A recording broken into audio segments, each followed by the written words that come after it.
Assalamualaikum warahmatullahi wabarakatuh. Alhamdulillahirabbil alamin wassalatu wassalamu ala asyrafil anbiya'i wal mursalin sayyidina Muhammad wa ala alihi washabbihi ajma'in. Rabbi shrah li sadri wa yassir li amri wa hlul 'uqdatam min lisani yafqahu qawli amma ba'du. Kita sama balik kitab kita ni 99 usul dirayah hadis. Satu panduan mudah untuk mengesan hadis-hadis dhaif dan maudhu'. Jilid pertama oleh Maulana Muhammad Asri bin Muhammad Yusuf. Kita masuk dalam usul ke-15. Dah. Iaitu hadis-hadis atau riwayat yang mengemukakan sesuatu peristiwa atau sesuatu perkara yang bercanggah dengan apa yang disepakati oleh ahli sejarah. Dan sekian ramailah para ulama hadis yang mu'tabar, terutamanya bila ada hadis sahih yang membatalkannya, semuanya sama ada maudhu' ataupun dhaif. Dan contoh pertama kita bincang panjang lebar tu iaitu Ummu Habibah radhiyallahu anha, kononnya dikawini Rasulullah SAW atas permintaan Abu Sufyan semata-mata. Dah. Seolah-olahnya kalau ikut ni kat lepas hijrah tu baru kahwin Nabi Ummu Habibah dengan Nabi dah. Sedangkan yang kuatnya Ummu Habibah berkahwin dengan Nabi ni pada tahun nikah hijrah 6 hijrah lagi dah. Oleh itulah Najasyi ni. Diberi 4,000 dirham mas kahwinnya. Jadi macam lah perbincangannya panjang lah kita bincang sebenarnya, walaupun hadis tu sahih Muslim, tapi dia bercanggah dengan hadis sahih yang lain, dan juga fakta sejarahnya bercanggah dah. Tokoh-tokoh Imam Nawawi pun kritik, Imam Nawawi pun lembut pun kritik, Ibn Salah yang pertahankan je. Tapi hak lain kat ulama-ulama hadis lain, termasuklah hak moden ni Al-Utyubi dah, dalam syarah sahih Muslim yang tebal dia tu 40 jilid ni pun kritik juga, dan dia kata maudhu' ni. Begitu dah Habib Rahman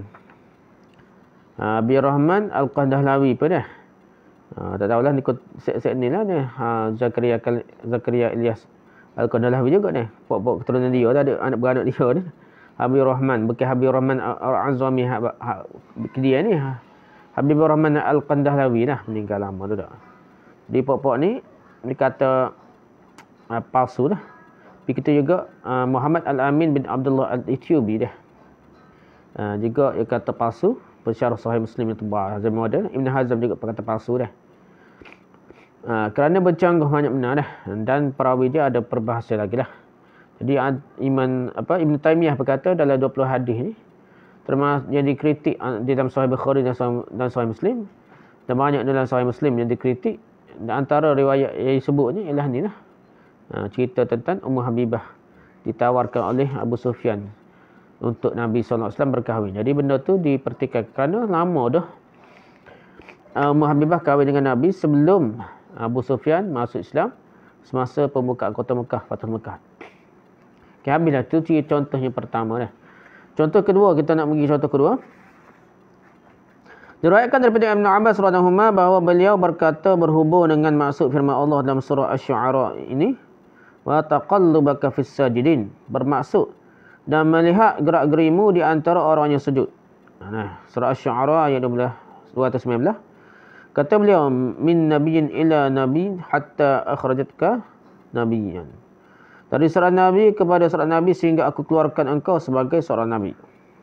Nah, masuk wa taqallubaka fis sajidin itu masuk daripada nabi kepada seorang nabi sehingga aku ni Allah keluarkan engkau Nabi Muhammad lah sebagai seorang nabi. Okey, dalam riwayat Bersi Ibn Abbas begini. Ma zala Rasulullah sallallahu alaihi wasallam yataqallabu fi aslabil anbiya hatta walidathu ummuh. Teruslah Rasulullah sallallahu alaihi wasallam berbolak-balik dalam sulbi-sulbi para nabi sehingga dilahirkan oleh ibunya. Jadi nabi belaka lah kalau kira nak tak nenek moyang nabi dah. Tak berhenti nabi lah sampai ke Nabi Muhammad pun nabi. Jadi berterusnya keturunan nabi dah.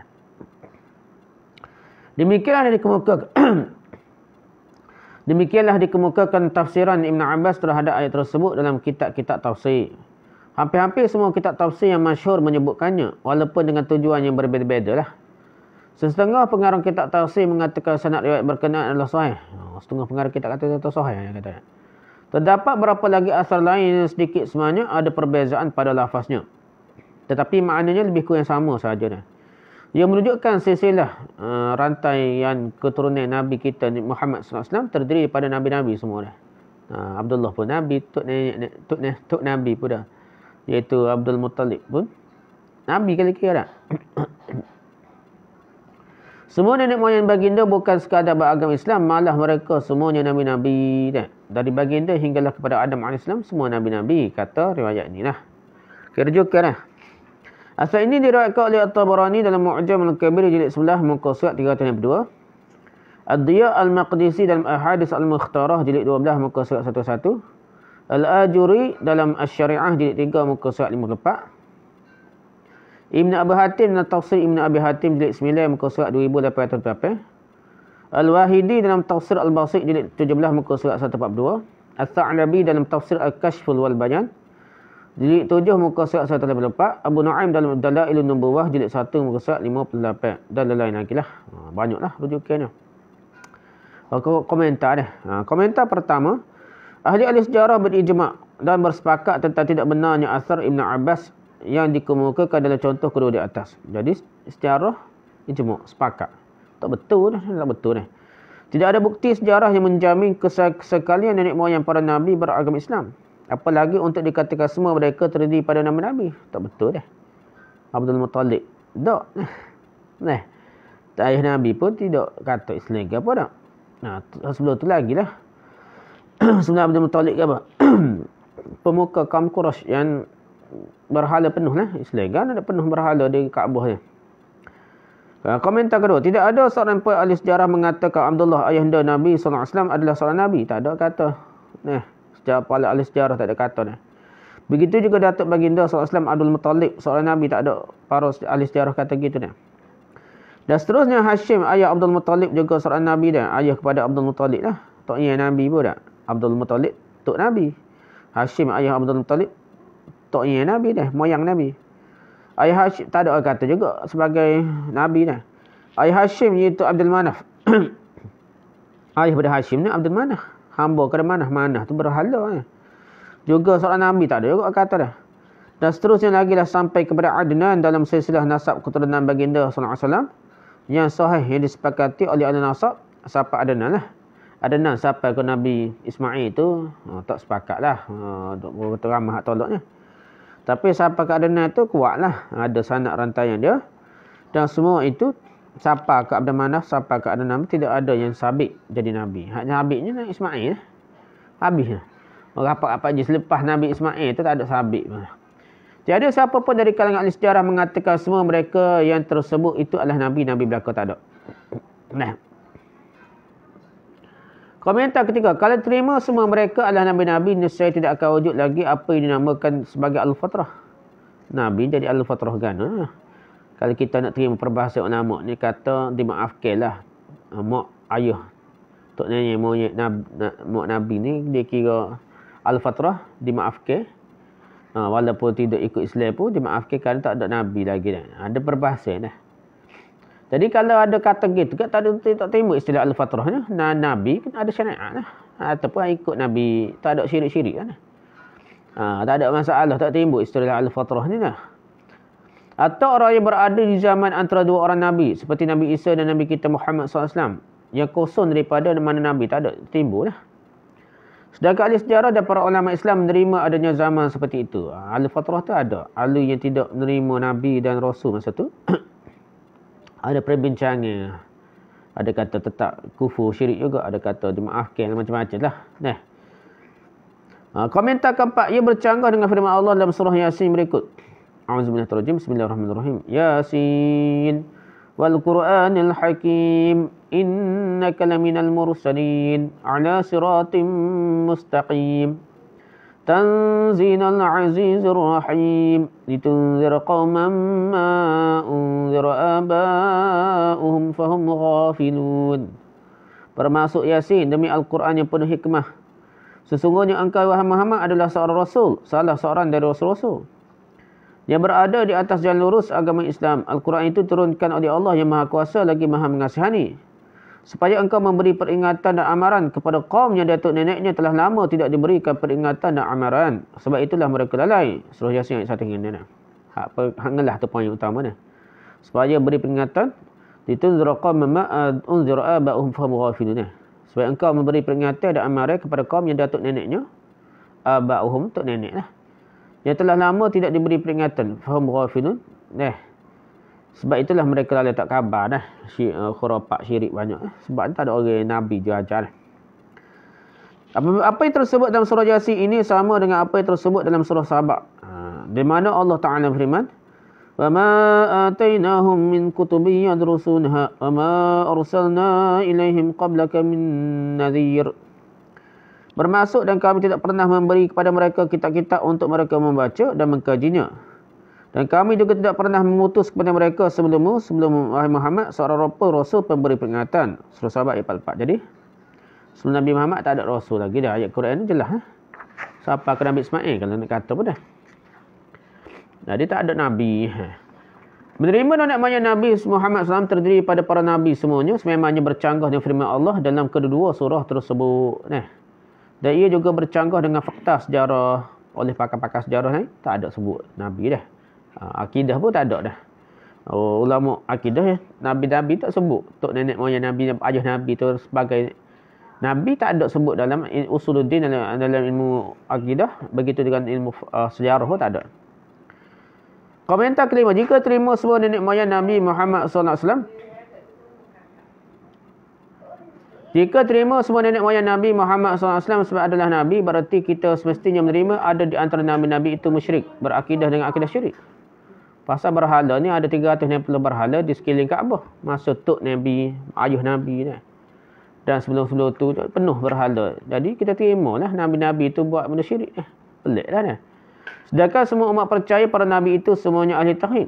Perjuangan utama mereka para Nabi ni ialah menentang dan menghapuskan kesyirikan dalam apa bentuk sekalipun. Tidaklah membiarkan berhala 360 berhala sekeliling Kaabah ni lah. Tak betul lah. Nabi gitu, Abdul Muttalib Nabi kan gitu dah. Datuk ketiga Nabi SAW bernama Abdul Manaf.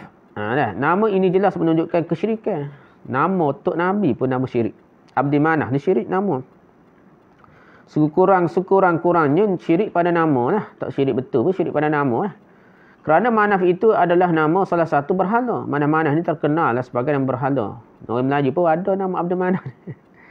Nama Tok Nabi Abdul Manaf pun nama Abdul Manaf. Dia tak khabar dah. Manaf tu nama berhala orang Arab dulu ni. Orang Melayu pun nama Abdul Manaf, nama anak-anak dia dah. Nama itu sendiri sudah mengandungi unsur kesyirikan. Yang ni hamba Manaf. Manaf biasa tak apa. Tapi masalah Manaf tu terkenal dalam bangsa Arab tu sebagai berhala dia ni. Nama atau gelaran seperti ini tak mungkin dipakai oleh seorang Nabi. Takkan nama Nabi nama syirik ni. Tak menasabah. Jadi nama Tok Nabi pun nama pun syirik dah. Tak menasabah lah. Jadi Nabi, Tok Nabi lah. Kalau Toknya Nabi lah, Abdul Manaf ni Toknya Nabi lah. Ayah kepada Hashim, Toknya Nabi atas lagi dah. Abdul Manaf dah. Ayah kepada Hashim. Tok kepada Abdul Muttalib lah. Nama dia Abdul Manaf. Hamba kepada Manaf, berhala tu. Okey. Asar yang komentar ke-6. Asar Ibn Abbas di atas dia juga bercanggah dengan hadis sahih riwayat Bukhari, Muslim dan lain-lain, bahawa ketika bapa saudara Nabi sallallahu alaihi wasallam Abu Talib, bapa saudara Nabi nama Abu Talib, hampir meninggal dunia, baginda pergi menziarahinya. Nabi sallallahu alaihi wasallam ziarahlah pak saudara dia tu dan memujuk Abu Talib ni agar menerima Islam dengan mengucapkan 2 kalimah syahadah.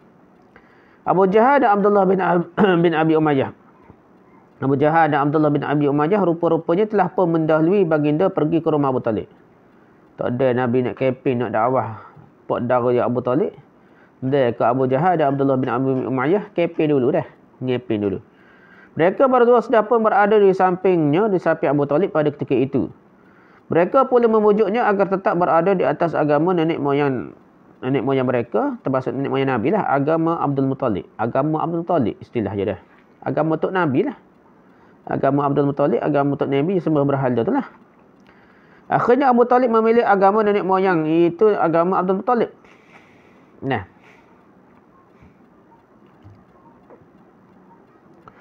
Kata ala millati Abdul Muttalib. Dia tetap di atas. Dia kata dia ni, Abu Talib kata tetap di atas agama Abdul Muttalib. Nama ayah dia lah, ayah kepada Abu Talib. Tok Nabi lah. Agama Abdul Muttalib ni agama apa? Bukan agama Islam lah. Bukan agama tauhid tapi agama syirik. Dia enggan mengucapkan dua kalimah syahadat saudara Nabi Abu Talib ni. Orang-orang kafir Mekah bergembira sekali dengan keputusan Abu Talib itu. Kerana ia bererti memilih agama mereka, agama kafir dan agama kaum musyrikin Mekah. Ini timbul pula sebut orang kafir ni non-muslim ke? Ataupun kafir dah. Dia tengok keadaan lah. Ni setengah ni kata, orang kafir ni sensitif sebut kafir. Dia Nabi tak panggil pak darah dia ya kafir, Nabi panggil apa? Ya ammi ni, wahai ammi. Jadi tengok. Kalau kita main kasar kafir ni walaupun betul non-muslim kafir sama makna. Dari segi uslub dakwah, uslub bermasyarakat ni tengoklah situasi kalau masa balas boleh lah ni. Orang kafir hak jahat boleh kata ya kafir. Wahai kafir dah, tapi dia tidak jahat mana kita nak panggil wahai kafir ni tidak sesuai lah. Jadi panah, jadi tak molek nak. Biasa tu benda simple dah. Bukanlah menolak hakikat dah. Ni sebut qul ya ayyuhal kafirun dalam Quran sebut. Yalah sebut qul ya ayyuhal kafirun tapi Quran tu sebut siapa-siapa dah. Wahai kafir tu secara umum kita boleh kata wahai orang kafir, semua kafir tapi kita tak royak lah. Apa? Orang hak dekat kita, orang hak kita sebut direct tu dia dah wahai kafir main minai ni. Tak kacak gitu dah. Tak cakap gitu dah. Jadi kita tengok situasi dah. Ayat tu umum. Macam juga orang cerita ni, orang munafik, orang kafir masuk neraka kekal dalam neraka. Tu betul. Tapi kita kata orang kafir ni, Syekh Acung, Syekh Ahmed ke apa dah. Mu kekal dalam neraka. Tak boleh kata, boleh tentu dia kekal dalam neraka kalau dia masuk Islam. Dia dekat nak mati, dia mengucap ke dah. Masuk Islam ke? Mengucap dengan isyarat pun. Tetap Islam. Tak boleh nak sebut pun dah. Dalam hati dia saja dah. Jadi benda tu payah kita tak boleh mudah-mudah betul-betul tok guru kita tok guru pejuang Islam ni pasti masuk ahli syurga dah. Orang kafir, orang munafik, orang lain tak sokong kita, tak sokong parti kita tu ahli neraka. Tak boleh kata kita payah. Kena faham dah. Apalah. Nabi SAW pula bersedih lah. Kalau Abdul Muttalib ni tok Nabi, Abdul Muttalib tu tok Nabi tu memang seorang Nabi juga seperti Nabi Muhammad lah. Kalau betul seorang Nabi, tentu ia Muslim lah. Dan tentulah memilih agama Abdul Muttalib berarti memilih agama Islam. Kenapa pula Nabi SAW bersedih apabila Pak Dawi kata memilih agama Abdul Muttalib? Ala millati Abdul Muttalib. Sedih Nabi apabila Pak Dawi dia Abu Talib sebut ala millati Abdul Muttalib, atas agama Abdul Muttalib. Sebabnya syirik lah. Kenapa kemudiannya Allah melarang baginda SAW beristighfar untuk bapa saudaranya itu? Nabi nak istighfar pada Pak Daud dia pun Allah larang. Lihat firman Allah dalam ayat 113 surah At-Taubah. Nabi Allah larang Nabi minta ampunan kepada pak saudara dia Abu Talib. Tak boleh. Kenapa Allah menurunkan ayat dalam surah Al-Qasas di bawah ini? Ada ayat Quran surah Al-Qasas yang kata innaka la tahdi man ahbabta walakinnallaha yahdi man yasha wa huwa a'lamu bil muhtadin. Bermaksud sungguhnya kamu tidak dapat memberi petunjuk kepada orang yang kamu kasihi. Tetapi Allah jualah yang dapat memberi petunjuk kepada siapa yang dikehendakinya. Dialah yang lebih mengetahui tentang orang-orang yang layak mendapatkan petunjuk. Surah Al-Qasas yang pernah. Jadi Allah dia beri hidayah ni pada hati-hati yang sesuai, yang bersedia untuk menerima kebenaran lah.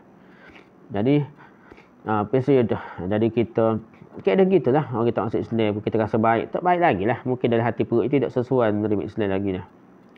Komentar ketujuh, dakwaan sesetengah pihak bahawa asar itu sahih sanadnya tidak benar sama sekali kerana dalam setiap sanadnya pasti ada perawi-perawi yang dhaif dan dipertikaikan oleh para ulama rijal, oleh ulama perawi-perawi hadis rijal ni tokoh-tokoh hadis, ulama yang cek tokoh-tokoh hadis ni. Dalam sanad riwayat dikemukakan di atas sebagai contohnya terdapat Syabib bin Bishr, seorang perawi yang dhaif. Abu Hatim Az-Zahabi dan lain tokoh rijal mengatakan ia dhaif. Syabib bin Bishr dhaif. Ibn Hibban dan Hafiz Ibn Hajar pula mengatakan ia perawi yang banyak tersalah dalam periwayatannya. Banyak silap. Salah semua lah. Lihat Abdul Rahman bin Abi Hatim Ar-Razi, Al-Jahr wa Ta'dil. Jilid 4 muka surat 367. Az-Zahabi dan Mizan dan I'tidal jilid 2 muka surat 262. Ini Hibban dalam As-Siqat jilid 4 muka surat 369. Hafiz Ibn Hajar Al-Asqalani dalam Taqrib At-Tahzib jilid 2 muka surat 263. Di perawi itu tak ada perawi dhaif. Okey, komentar ke-8. Bukti-bukti sejarah yang ada demikian juga bukti-bukti berupa hadis daripada Nabi SAW. Paling tinggi hanya mengesahkan baginda dari keluarga yang mulia sahaja. Nabi keluarga mulia tapi tidak bermaksud Nabi lah. Bukan pok Nabi tu Nabi, tok Nabi tu Nabi, toknya Nabi tu Nabi, tak ada sebut. Dia hanya keluarga yang mulia, keluarga yang terhormat. Tidak ada seorang pun daripada nenek moyang baginda terlibat dalam perbuatan yang mencemarkan nama baik keluarga atau perbuatan sombong pada pandangan masyarakat. Tidak kira berzina lah. Anak zina tak ada. Maksudnya tok nenek moyang Nabi ni tidaklah anak zina kita kata. Walaupun nikah cara jahiliyah, cara akad, cara jahiliyah, cara apa. Tapi tidaklah bermakna. Maksudnya perkahwinan sah mengikut masyarakat zaman tu. Walaupun tidak serupa dengan syariat Islam pun tetap kira keturunan ada lah. Bukannya anak zina, anak keturunan Nabi tak ada ni. Memang anaknya sah perkahwinan lah. Mengikut cara masing-masing lah. Okey, semua mereka adalah hasil daripada hubungan perkahwinan yang sah menurut masyarakat semasa lah. Dan cara perkahwinan itulah di kemudiannya yang disahkan oleh agama Islam semula. Jadi, hak pakai wali ni zaman Nabi tu pakai wali. Tok nenek moyang Nabi semua nikah dengan ada wali. Maksudnya tidaklah nikah cara zina lah. Hadis di bawah ini yang dihukum hasan oleh setengah ulama hadis merupakan salah satu buktinya. Nabi SAW diriwayatkan telah bersabda, "Wulitu min nikahin la min sifahin." Bermaksud aku dilahirkan daripada hasil perkahwinan bukan daripada hasil perzinaan. Jadi anak tok nenek moyang Nabi pas kata semua tu melalui perkahwinan yang sah bukan daripada hasil zina lah. Lihat Ibn Sa'ad dan Tabaqat di 1 Musa 1, Ibn Jauzi dan Tahqiq fi hadis al-khilaf jilid 2 muka surat 277, Al-Bahaqi dan Sunan Al-Kubra jilid 7 muka surat 190, At-Tabrani dan Mu'jam Al-Kabir jilid 10 muka surat 309 dan lain-lain. Jadi kesimpulannya, hadis hak kata keturunan Nabi, tok nenek moyang Nabi ni semua Nabi tu karut. Karut tak boleh pakai dah. Bercanggah banyak dengan fakta-fakta sejarah yang sahih, hadis-hadis sahih yang kuat yang lain. Sebabnya Nabi sedih apabila pok dara dia Abu Talib memilih agama nenek moyang itu agama Abdul Talib, ala millati Abdul Muttalib, tetap di atas agama Abdul Talib. Dia kata gitu, Nabi pakat sedih sebabnya tok Nabi itu ayah pok dara Nabi ikut agama tok nenek tok Nabi yang beragama syirik. Bukan agama Islam, bukan Nabi lah maksudnya. Habis itu dah. Kita pergi contoh yang ketiga pula. Orang Syiah kemudian berdiri sangat mengatakan Nabi SAW mempunyai hanya seorang anak perempuan saja, itu Fatimah. Syiah ni pada nama anak Nabi dia nak kait juga supaya anak Nabi ni hanya Fatimah saja. Hak lain itu bukan anak Nabi dia. Mereka bermati-matian menafikan Zainab, Ruqayyah dan Ummu Kulsum sebagai anak Nabi SAW dengan isterinya Khadijah. Itu pokok Syiah ni. Zainab, Ruqayyah dan Ummu Kulsum menurut mereka adalah anak-anak Khadijah dengan suaminya yang terdahulu, kata pokok Syiah ni. Setengah mereka pula berpendapat mereka bertiga itu adalah anak saudara Khadijah yang dipelihara oleh Khadijah, bukannya anak Khadijah dengan Nabi tapi anak saudara pula dah dia kata dia. Zainab, Ruqayyah dan Ummu Kulsum ni. Ada pula antara mereka mengatakan, pokok Syiah kata Zainab, Ruqayyah dan Ummu Kulsum itu hanyalah anak-anak angkat Nabi SAW saja. Sebab dia nak angkat itulah Fatimah. Itulah Fatimah ni adik. Kalau kira kaedah keturunan kita ambil hak sulung dah raja ke yang ambil anak sulung kau dah. Hak tu kaedah asalnya. Bukan ambil anak hak bosu jadi raja ganti dah. Dia kaedah je ambil keturunan ni untuk berbuh pangkat ke Nabi imamah ke apa ni anak sulung. Tiba-tiba Syiah ni berbuh anak bosu dah Fatimah. Dia keturunan dia tu daripada anak bosu sebagai imam Syiah ni. Sebab itu dia terpaksa tolak tak mudah dah. Orang Syiah sebenarnya tidak mempunyai bukti dan alasan yang kukuh untuk menyabitkan dakwaan mereka itu. Mereka sanggup menolak mentah-mentah segala riwayat yang tercatat dengan nyata dalam kitab-kitab utama mereka sendiri ni. Meskipun ia sahih menurut riwayat mereka sendiri. Dalam soal ini, golongan Syiah mutaakhirin dengan senang saja dah. Syiah zaman moden ni lah. Mengedepikan kenyataan Imam Ma'sum yang terdapat dalam sekian banyak kitab-kitab mereka sendiri dah. Kenyataan-kenyataan sejarah pula terus dicampak ke belakang. Pada hakikatnya golongan ini semakin hari semakin melampau. Syiah ni tak ada semakin baik, semakin dekat dengan Ahli Sunnah tidak, semakin melampau, semakin jahat. Bukan sahaja dalam tindakan mereka, bahkan juga dalam fahaman dan kepercayaan mereka semakin hari semakin ekstrim Syiah ni. Bukan semakin mendekati ahli sunnah semakin dia kata takrib bainal mazahib, dia katakan mendekati mazhab Sunni Syiah, tidak dah. Semakin lama semakin runcing, semakin ada akidah, semakin ekstrim akidah Syiah. Untuk membuktikan dakwah ini, golongan Syiah mutaakhir ini, yang akhir-akhir ini, hanya bersandarkan pada riwayat-riwayat yang dhaif dan mawdu' atau logik yang tidak berpijak di bumi nyata. Sebagai contoh, lihat saja riwayat di bawah ini.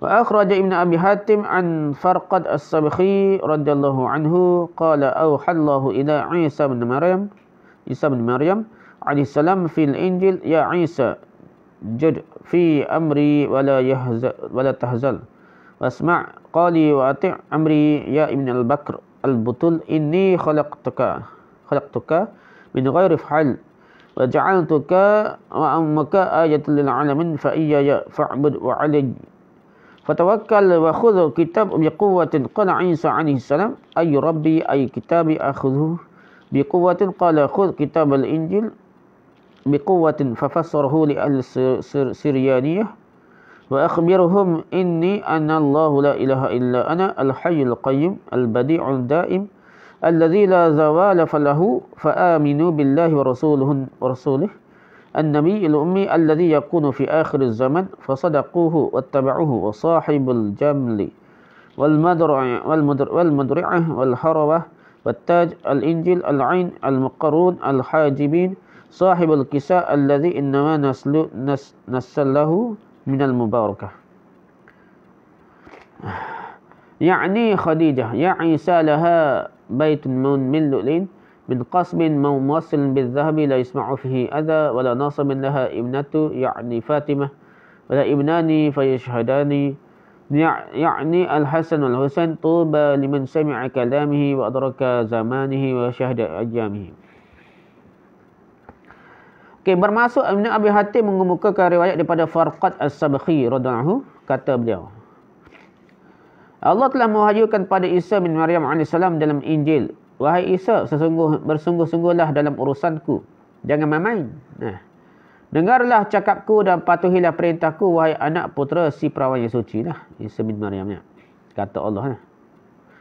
Dalam Injil, sesungguhnya aku menciptakan engkau tanpa bapa. Aku jadikan engkau dan ibumu sebagai tanda kebesaranku untuk sekian alam. Akan daku jualah, hendaknya engkau menyembah, dan kepadaku jua hendaknya engkau bertawakal. Ambillah, pelajarilah kitab itu dengan sungguh-sungguh, kitab Injil. Kata Isa, oh Tuhan, kitab manakah yang harus aku ambil dengan sungguh-sungguh? Jawab Tuhan, ambillah kitab Injil itu dengan sungguh-sungguh. Kemudian tafsirkannya kepada orang yang berbahasa Suryani. Beritahulah kepada mereka bahawa sesungguhnya akulah Allah, tiada Tuhan melainkan aku, Tuhan yang sebenar-benarnya hidup, lagi berdiri sendiri, maha pencipta yang kekal dan tidak akan lenyap selama-lamanya. Maka berimanlah kamu kepada Allah dan Rasulnya, itu Nabi Ummi yang akan muncul di akhir zaman. Kamu benarkanlah dia dan ikutilah dia. Nabi Muhammad lah. Dia akan mengguna untuk baju besi, tongkat dan mahkota. Dia bermata luas, yang besar dan cantik, bertemu dua keningnya. Dia juga akan memakai selimut. Dia akan mempunyai keturunan hanya daripada perempuan yang berkati, iaitu Khadijah. Wahai Isa, Khadijah akan mempunyai mahligai daripada permata yang diikat dengan emas. Dia tidak akan terganggu dan tidak akan mengalami kepenatan dalamnya. Dia akan mempunyai seorang anak perempuan, itu Fatimah. Seorang je anaknya. Sebut sini. Fatimah pula akan mendapatkan dua orang anak lelaki yang akan mati syahid, iaitu Hasan dan Husain. Berbahagialah orang yang mendengar kata-kata Nabi terakhir itu, sempat pula dengan zamannya kedatangannya, dan menyaksikan peristiwa-peristiwa bersejarah yang dialaminya. Itu riwayatnya dah. Okey, rujukan. As-Suyuti Ad-Durrul Mansur fi Tafsir bil Ma'sur jilid 4 muka surat yang 44 hingga 45. Hadis Syiah ni masuk dalam kitab tafsir Ahlussunnah dah. Tafsir Imam Suyuti Ad-Durrul Mansur tu. Dalam kitab Ahlussunnah masuk kitab riwayat Syiah ni. Apalah habis itu. Komentar dah. Pertama, riwayat yang dikemukakan ini tepat sekali dengan unsur yang ke-15 yang sedang dibincangkan sekarang. Ia sememangnya bercanggah dengan apa yang disepakati oleh ahli-ahli sejarah dan sekian ramai ulama-ulama hadis yang muktabar, baik dari kalangan Syiah sendiri maupun ahli sunnah wal jamaah. Di bawah ini dikemukakan beberapa fakta sejarah daripada kitab-kitab Syiah dan juga Sunni yang menolak dakwaan golongan Syiah tersebut. Pertama, dalam Al-Kafi dah, ni kitab Usul Al-Kafi ni, Syiah ni kitab macam Sahih Bukhari kita dah. Di bawah babun Maulidun Nabi sallallahu sallallahu alaihi wasallam tersebutlah bahawa Rasulullah sallallahu alaihi wasallam berkahwin dengan Khadijah ketika baginda berumur lebih 20 tahun. Dan mendapat beberapa orang anak daripada perkahwinannya dengan Khadijah itu. Sebelum baginda diutus menjadi Nabi, lahirlah Al-Qasim, Ruqayyah, Zainab dan Ummu Kulsum.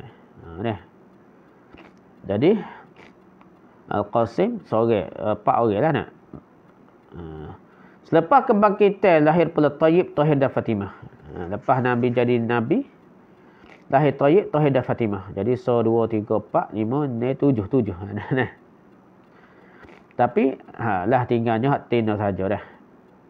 Dia Al-Kafi jilid 1 muka 439 hingga 440 dah. Okey, kedua dah. Ibnu Babawayh Al-Qumi, kitab Syiah Melaka dah, yang terkenal dengan Syekh Saduq. Syekh yang betul lah, sangat betul dah. Juga mengemukakan kenyataan yang sama. Beliau meriwayatkan daripada Ja'far As-Sadiq bahawa beliau bersabda, beliau berkata dah. Dah. Ja'far As-Sadiq ni bagi Syiah ni serupa dengan kata-kata Nabi dah. Kata apa?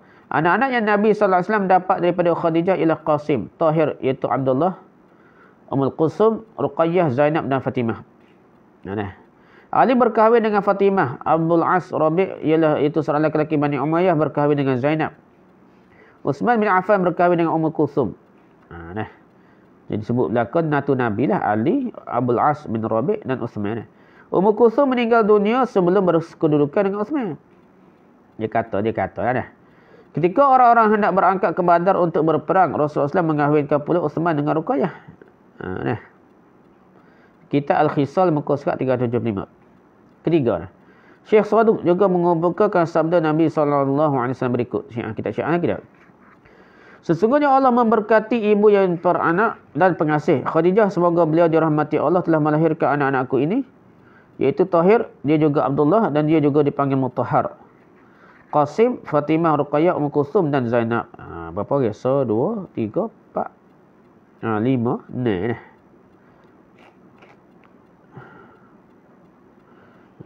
Sini. Tak apalah, kita nak tertuju. Yang ketujuh. Yang keempat. Dalam kitab Qurbul Isnad, pengarangnya dah, Abdullah bin Ja'far Al-Himyari Al-Qummi. Meriwayatkan hadis daripada Muhammad Al-Baqir, yang imam kelima Syiah lah, bahawa beliau berkata, Rasulullah SAW mendapatkan anak-anak berikut daripada Khadijah: Qasim, Tahir, Ummul Kulsum, Ruqayyah, Fatimah dan Zainab. Ali berkahwin dengan Fatimah. Abul As bin Ar-Rabi' iaitu seorang lelaki Bani Umayyah berkahwin dengan Zainab. Utsman bin Affan berkahwin dengan Ummul Kulsum. Ummul Kulsum meninggal dunia sebelum berkedudukan dengan Utsman. Dia katalah. Sebab itu Rasulullah SAW mengahwinkan pula Utsman dengan Ruqayyah sebagai ganti Ummul Kulsum. Rujuk Qurbul Isnad muka surat 6.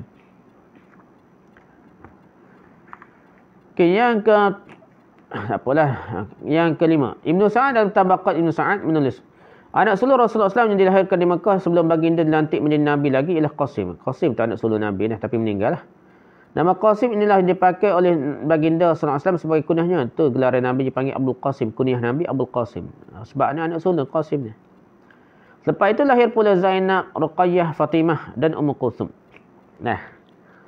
Ada kata Fatimah, palsu, ada kata Ummu Kulsum. Tapi Zainab, Ruqayyah, Fatimah. Tapi Zainab, Ruqayyah tu memang kakak lagi pada Fatimah lah. Selepas menjadi Nabi pula lahirlah Abdullah.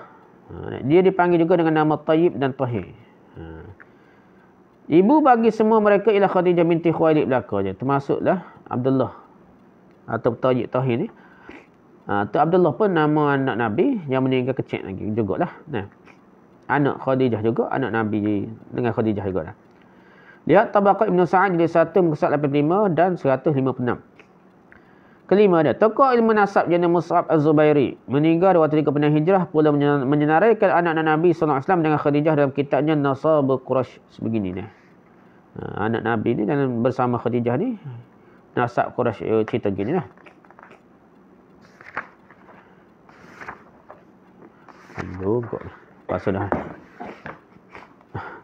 Adapun Khadijah binti Khuwailid, beliau telah melahirkan anak-anak berikut daripada Rasulullah. Qasim, dia dipanggil juga Tahir dan Tayyib. Kata Qasim ni, Abul Qasim ni. Ada kata Tahir bin Tayyib tu dia, bukan adik bossu dia dah. Dilahirkan selepas kenabian dan meninggal dunia ketika masih kecil juga dah. Abdullah, Fatimah, Zainab, Ummu Kulsum dan Ruqayyah. Semua mereka ini adalah anak-anak Nabi SAW belaka dah. Lihat Nasab Quraisy muka surat 231. Tak tahulah, tak ikut terus time kali ni. Okey. Yang kedua, dakwaan mereka bercanggah dengan firman Allah dalam Al-Quran ini. A'udzubillahi minasyaitonirrajim. Ya ayyuhan nabiyyu qul li azwajika wa banatika wa nisa'il mu'minina yudnina 'alayhinna min jalabibihin dzalika adna an yu'rafna fala yu'zain wa kana Allahu ghafurur rahima. Bermaksud wahai Nabi, suruhlah isteri-isterimu dan anak-anak perempuanmu serta perempuan-perempuan yang beriman supaya menabuhkan pakaiannya bagi menutup seluruh tubuhnya semasa mereka keluar pakai hijab, pakai tutup aurat. Cara demikian lebih sesuai untuk mereka dikenal sebagai perempuan yang baik-baik. Maka dengan itu mereka tidak diganggu dan ingatlah Allah adalah Maha Pengampun lagi Maha Mengasihani. Surah Al-Ahzab ayat 59. Ayat ini jelas menunjukkan Nabi SAW mempunyai beberapa orang anak perempuan sebab dikatakan wabanatika dah. Anak dan anak-anak perempuan. Banat ni anak perempuan dah. Anak-anak perempuan bukan seorang bintun. Banat ni amal anak perempuan dah. Kalau baginda hanya punya seorang anak perempuan saja, dikata Syiah kata Fatimah saja, tentu Allah tidak menggunakan kata jamak dalam ayat ini dah. Anak Nabi sungguhlah. Anak Nabi bukan anak tiri, anak Nabi sungguh dah. Banat ni.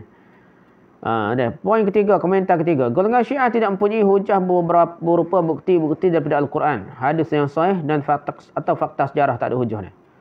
Hadis dhaif pun sebenarnya tidak ada bagi puak Syiah ni. Riwayat yang dikemukakan sebagai contoh di atas masih lagi tidak jelas. Bermaksud Nabi SAW hanya mempunyai seorang anak perempuan bernama Fatimah. Ia sekadar menceritakan Khadijah akan mempunyai seorang anak perempuan yang bernama Fatimah. Kalian nak terima juga dah. Akan mempunyai, bukan tak ada langsung, akan.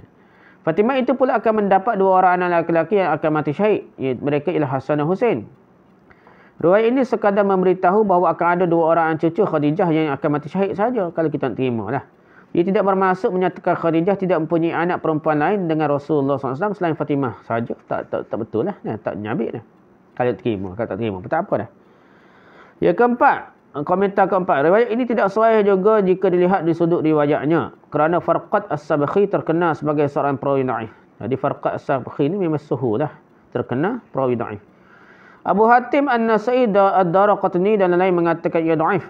Bukhari mengatakan dalam hadisnya terdapat banyak kemungkaran. Bukhari sendiri kata. Bukhari kata berat ni setahun ni.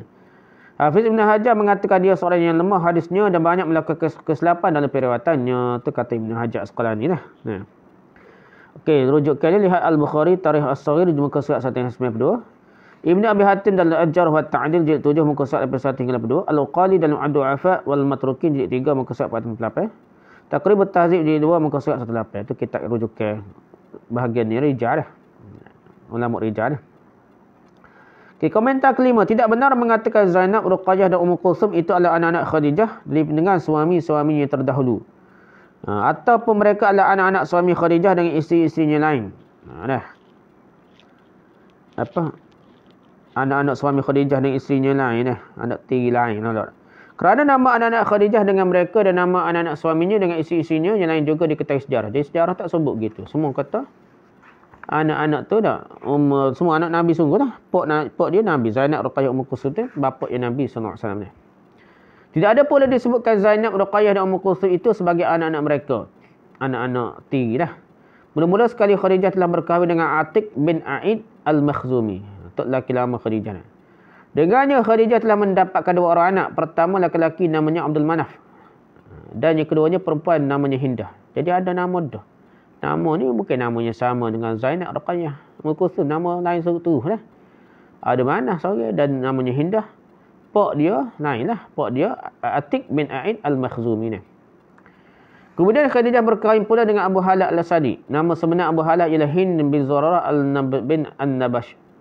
Dengannya Khadijah mendapat dua orang anak lelaki iaitu Hindun dan Halah.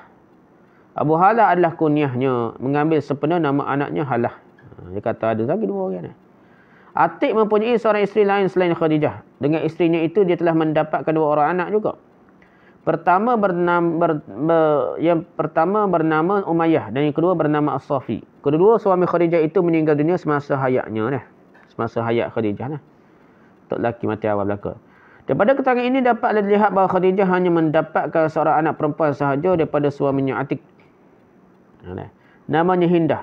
Dan Hinda meninggal dunia ketika Khadijah masih hidup lagi ni. Daripada Abu Halah, Khadijah tidak mempunyai seorang pun anak perempuan ni. Gitulah. Ni rujuk Al-Lihat As-Suhaili dalam Radul Unuf. Radul Unuf ni syarah Ibn Hisham dah. Sirah Ibn Hisham dah. Jilid 1 muka surat 3. Ali bin Ibrahim Al-Halabi dan Sirah Al-Halabiyah jilid 1 muka surat 24. Al-Mughlatainah Al-Isyarah ila Siratul Mustafa muka surat 83. Muhibbuddin At-Tabari Khulasatul Syirah Sayyid Al-Bashar muka surat 124. Ibn Katsir dalam As-Siratul Nabawiyah jilid 4 muka surat 583. Ibn Hazm dalam Jawami As-Sirah muka surat 26. Ibn Ishaq dalam Sirah Ibn Ishaq muka surat 245. Okey, komentar ke-6. Mengatakan Zainab, Ruqayyah dan Ummu Kulthum itu sebagai anak-anak angkat Nabi sallallahu alaihi wasallam dan Khadijah juga tidak benar sama sekali dah. Pertama, kerana tidak diketahui siapa ibu bapa mereka selain Muhammad, Rasulullah dan Khadijah. Itulah sebabnya semua mereka dibinkan pada Muhammad. Bin pada Muhammad. Nak berubah orang nama pok lain kan, memang anak Nabi dah. Kedua, kalau diandaikan mereka memang anak-anak angkat Nabi sekalipun, mengambil kira tradisi dan adat zaman jahiliyah yang mengaitkan anak angkat dengan bapa angkat. Bin bapa angkat peramal. Itu dengan ia dibinkan kepada bapa angkatnya tetap juga tidak dapat terima lah. Sebab apa tak dapat terima? Kerana Zainab dan Ummu Kulthum tentunya masih hidup hingga ke tahun ke-7 Hijrah.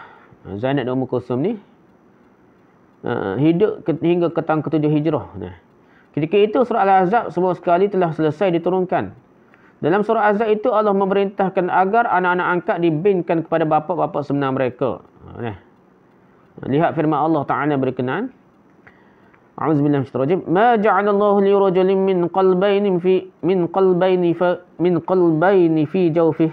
Wa ma ja'ala azwajakum allati tuzahiruna minhunna ummahatikum. Wa ma ja'ala ad'iyaakum abna'akum. Dzalikum qalukum bi afwahikum. Wallahu yaqulul haqq. Wallahu yaqulul haqq wa huwa yahdis sabil.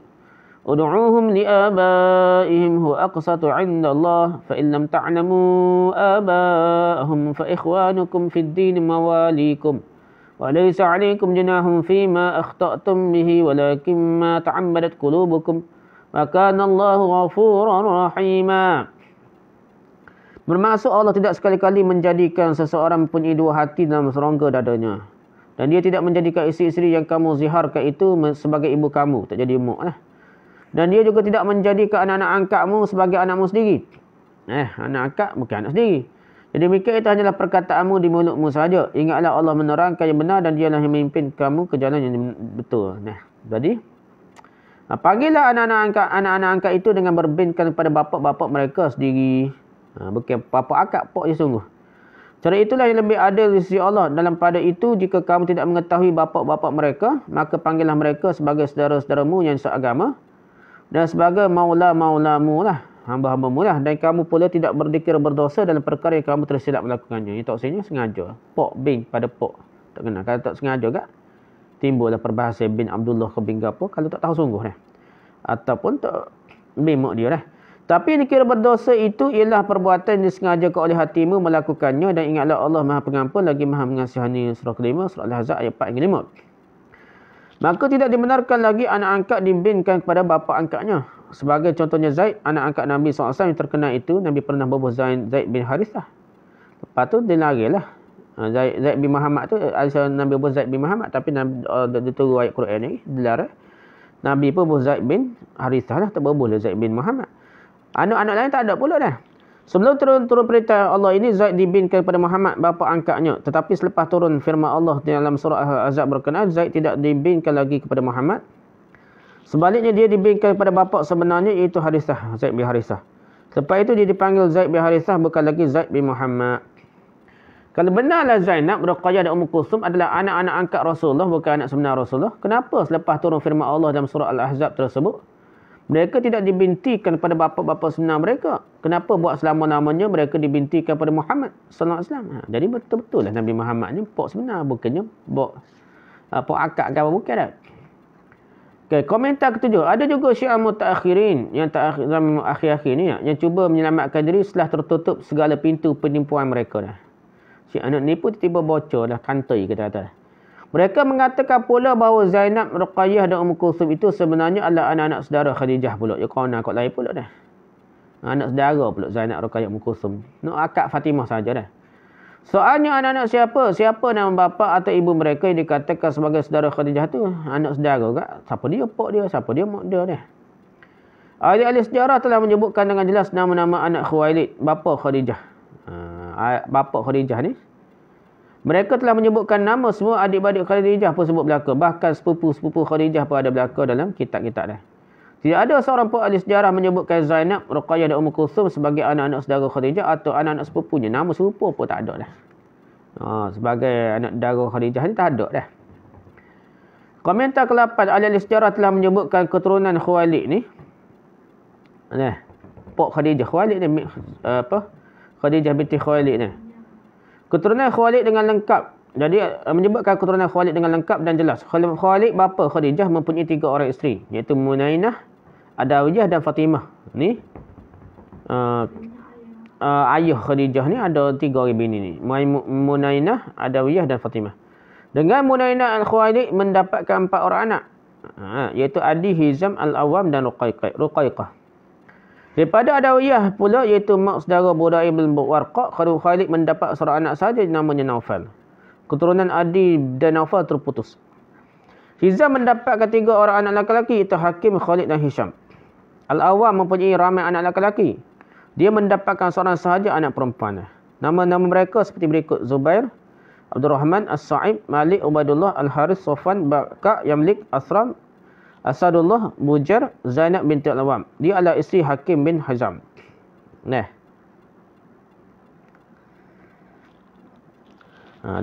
anak dia lah. Kali adik-beradik.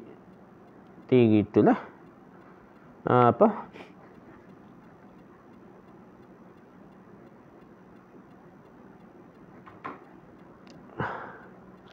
dia ni? Anak kan adik dara kan anak ni. Okey, tak apalah. Ruqayyah punya seorang anak perempuan namanya Umaymah binti Abd. Dah. Daripada Fatimah binti Zaidah, Khuwailid mendapat 2 orang anak perempuan iaitu Khadijah dan Halah. Halah mendapatkan seorang anak lelaki namanya Abul As bin Rabi'. Abul As kemudiannya telah berkahwin dengan Zainab, anak perempuan Rasulullah dan Khadijah. Dah sepupu ni nikah dah. Khadijah mula-mula sekali berkahwin dengan Atik. Hasil perkahwinan itu dia telah mendapatkan seorang anak perempuan namanya Hindah. Afiq juga mempunyai isteri lain selain Khadijah. Daripada isterinya itu dia mendapatkan 2 orang anak lelaki iaitu Umayyah dan Safi. Kemudian Khadijah berkahwin dengan Abu Halah, nama sebenarnya ialah Hind. Hasil perkahwinan itu mereka mendapatkan 2 orang anak lelaki iaitu Hind dan Halah. Akhir sekali Khadijah berkahwin dengan Rasulullah SAW. Hasil perkahwinannya dengan Rasulullah, Khadijah mendapatkan 2 orang anak lelaki dan 4 orang anak perempuan. Anak lelaki Khadijah dengan Rasulullah ialah Qasim dan Abdullah. Dia dipanggil Tahir dan juga Tayyib. Anak-anak perempuan Rasulullah, Khadijah dengan Rasulullah pula ialah Zainab, Ruqayyah, Fatimah, Ummu Kulthum. Ada 4 orang. 2 orang anak lelaki, 4 orang jadi 9 dah. Lihat Musa Az-Zubairi Nasabul Quraisy. Selagi ada syair tu kata selagi Ibrahim ni, tu anak dengan Maryah Kiptiyah ni. Tidaklah ni anak Khadijah betul dah. Lihat Musa Az-Zubairi Nasabul Quraisy muka surat jilid 1, Ibnu Hazm dalam Jamharatun Ansab Al-Arab jilid 1 muka surat 1 hingga 2. Ibnu Al-Adim dalam Bughiyatul Talab fi Tarikh Al-Halab jilid 3 muka surat 160. Tu cerita je dah. Daripada keterangan yang lalu dapatlah dilihat tiada seorang pun anak saudara Khadijah bernama Ruqayyah, bernama Fatimah dan Ummu Kulthum. Kalau ada pun Zainab binti Al-Awwam, satu kali apa. Itu seorang sahaja yang kebetulan sama, namanya sama. Kebetulan sahaja namanya sama dengan nama Zainab anak Rasulullah. Kebetulan sama. Tetapi tidak ada seorang pun ahli sejarah mengatakan dia telah dipelihara oleh Rasulullah atau telah dijadikan sebagai anak angkat oleh Rasulullah SAW. Tak ada ahli sejarah kata gitu dah. Khadijah mempunyai saudara perempuan sebapa bernama Ruqayyah.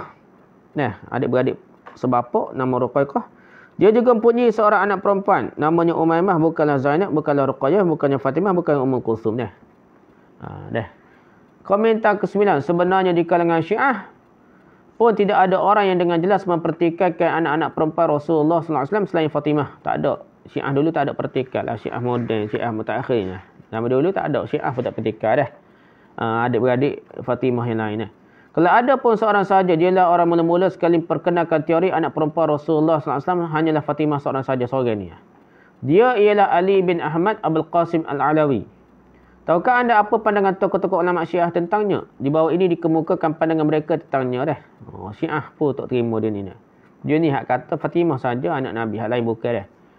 Iaitu Ali bin Ahmad Abul Qasim Al-Alawi dia. Pertama, dia orang Kufah, dakwaannya ialah dia dari keturunan Abu Talib. Yang kedua, dia di akhir hayatnya dia berfahaman melampau dan agamanya telah rosak. Syiah sendiri katanya. Yang ketiga, dia telah banyak menulis buku-buku. Kebanyakannya mengarut dan mengandungi bahan-bahan yang merosakkan fahaman orang ramai. Keempat, menurut Al-Ghadairi, dakwaannya bahawa dia dari keturunan Abu Talib adalah dusta semata-mata dah. Dia seorang pelampau dan ahli bid'ah.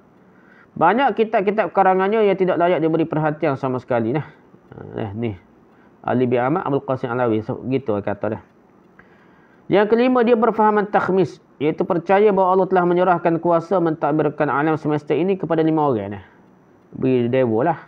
Beri kuasa kepada dewa Allah. Mereka ialah Salman Al-Farisi, Miqdad, Abu Zar, Ammar dan Umar bin Umayyah Al-Damri. 5 dewa. Wali kutub, kita kata wali kutub. Ni lah. Tu ajaran Syiah wali kutub ni. Jadi 5 ni jadi wali kutub mengikut dia lah ajaran Syiah sesat ni. Syiah melampau lah. Orang yang percaya kepada teori itu dipanggil puak mukhamisah. Puak yang percaya 5 dewa dah. Jaga alia 5 kutub kita ada. Wali kutub. Yang keenam, dia meninggal dunia pada bulan Jamadul Ula tahun 352 Hijrah dan dikebumikan di satu tempat bernama Karmi tidak jauh dari Syiraz. Lihat An-Najasyi ni, kitab Rijal Syiah ni. An-Najasyi, Rijalun Najasyi, muka surat 188 hingga 189. Rijal Tafrisi, muka surat 286. Muhammad bin Ali Al-Ardabili, Jami'ur Ruwat, jilid 1, muka surat 553. Muhammad bin Ismail Muntaha Al-Maqal fi Ilmi Rijal, muka surat 275 hingga 276. Abdullah Maqami, Tanqih Al-Maqal fi Ahwal Ar-Rijal, jilid 2, muka surat 265. Ni kitab-kitab Rijal, kitab-kitab perawi-perawi Syiah ni. Itulah Ali bin Ahmad Abul Qasim Al-Alawi menurut pandangan tokoh-tokoh Syiah. Entah bagaimana golongan mutaakhirin Syiah boleh terpengaruh dengan seorang pendusta dan telah dianggap sesat oleh tokoh-tokoh ulama mereka sendiri dah. Tokoh ulama Syiah pun kata sesat berat ni. Hak kata Fatimah saja keturunan Nabi, tiba-tiba ulama Syiah moden ni percaya pula. Orang dituduh berat oleh tokoh-tokoh ulama Syiah mutaqaddim dulu lah. Jadi kesimpulannya, riwayat tadi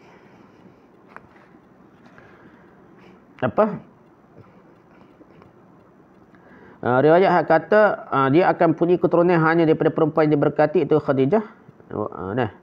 Khadijah pula hanya mempunyai seorang anak perempuan, iaitu Fatimah. Cerita riwayat ini adalah riwayat palsu, riwayat karut dah. Syiah mutakhir berhujah dengan riwayat yang bertentangan dengan sejarah. Dalam sejarah pok Syiah pun bertentangan Syiah Ahlussunnah wal Jamaah sama telah lah. Jadi sangat pelik, sangat bercanggah dengan fakta-fakta sejarah. Termasuk dua-dua aliran pun tak boleh terima, pelik benar ni. Jadi itu maksudnya contoh pada usul yang ke-15 contoh ketika kita. Wallahu a'lam. Subhanakallah bihamdika, subhanakallah bihamdika, subhanakallah bihamdika, asyhadu an la ilaha illa anta, astaghfiruka wa atubu ilaik. Assalamualaikum warahmatullahi wabarakatuh.